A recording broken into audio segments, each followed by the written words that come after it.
Orange Democratic Movement says it will not accept any conversation on the Building Bridges initiative that will not lead to a referendum. The party says Parliament can be bought and thus would not yield the desired results. And as NTV's political affairs reporter Kennedy Mureithi observes, the implementation of the report presents the latest battlefront, with Kieleweke MPs also joining the trail to agitate for a referendum. Launching the BBI. There was an almost near consensus on the need for a new beginning in Kenya yesterday, as the Building Bridges Initiative report was released at the Bomas of Kenya. But barely 24 hours later, the headache of how to go about implementing the document has manifested itself in the different views now being voiced. The Orange Democratic Movement, which today unveiled a new permanent home, says it will not take anything less than a direct engagement with Kenyans through a plebiscite. So aache kuota ndoto ati there can be a parliamentary initiative. My friend, how can a governor like Anyang' Nyong'o give his views in the parliament? Atakupiga kura namna gani? Mimi nitapiga kura namna gani? And I'm an important stakeholder in this country. Na wengine, my friend, let them be sure, let it be known to them that wajipange. Kama ni kulumbana, tutalumbana mashinani. Kama ni kuonana mundu kumundu, mashinani. Mambo ya National Assembly, ya Parliament, musahau. Because as soon as you do that, let me tell you, ladies and gentlemen, party members, that thing will go nowhere. This process must be people-owned. It will not be taken to Parliament. It will go to the people at the end.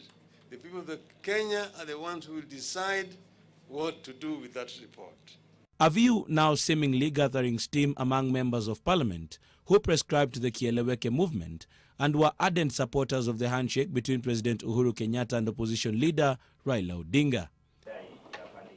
The over 20 MPs who held a press conference at the Parliament Media Centre echoed remarks by President Kenyatta and ODM leader Raila Odinga, insisting the issues to be discussed required the input of Kenyans. We must let the people decide. Yes.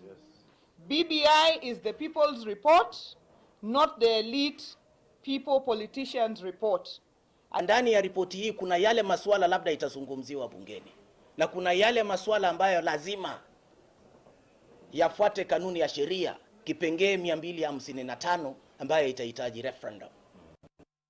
Na tunataka kusema wazi, iwe ni kile ambacho inaweza tengenezwa ndani ya bunge ama inahitaji nini, lazima tuipelekee mwananchi. There's been no way that we can say that now we can take over the report from where it has reached and implement it ourselves.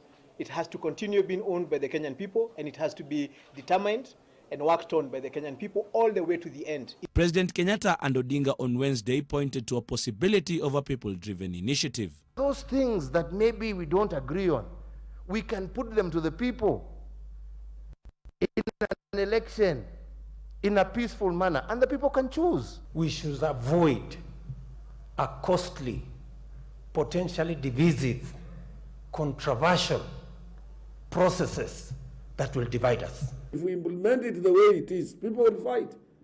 They are only replacing Duale's position with appointed prime minister who is not a constitutional prime minister, who can as well be sacked at any time by the president. And entrenching all powers in the president, one person. On the other hand, the Wiper Party, which today held its National Executive Council meeting at its party's headquarters, was not in a rush to make a decision on the way forward, only noting they were still reading the contents of the 156-page document before they give the way forward. We are urging as a party free discussion. So kila mtu asome, atoe maoni yake. And this is what I'm saying is just a tip of the iceberg, because a lot. The unveiling of its new headquarters is symbolic as the party readies itself for the 2022 contest. The party leader has also said that they will be going into the grassroots to have elections all the way to the national level in an effort to strengthen itself for that particular contest.